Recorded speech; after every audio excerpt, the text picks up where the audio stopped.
Bangladesh premier লিগের এবারের আসর হবে ডিসেম্বর থেকে জানুয়ারিতে।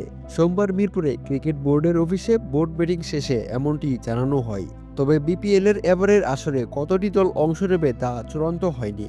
বিপিএলের সময়সূচি নিয়ে অনেকদিন ধরেই অনিশ্চয়তা ছিল। রোববার বিসিবি বোর্ড সভা শেষে বিষয়টি নিশ্চিত করেছেন বোর্ড সভাপতি আমিনুল ইসলাম বুলবুল। বাংলাদেশ প্রিমিয়ার লিগে নোয়াখালী ফ্র্যাঞ্চাইজির জন্য অপেক্ষা দীর্ঘদিনের। বৃহত্তর নোয়াখালী অঞ্চলের ক্রিকেট প্রেমীরা বিপিএলে তাদের প্রতিনিধিত্ব চেয়ে সামাজিক যোগাযোগ মাধ্যমে বরাবরই সরব ছিলেন।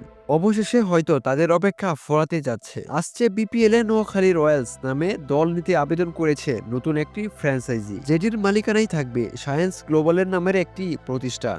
সোমবার ৩০ জুন বিপিএলে দল পেতে বিসিবিতে আবেদনপত্র জমা দিয়েছে মালিক পক্ষ। বিপিএলের সব প্রক্রিয়া মেনে ১১তম আসরের অংশ নেওয়ার আবেদন করেছে বলে জানা গেছে।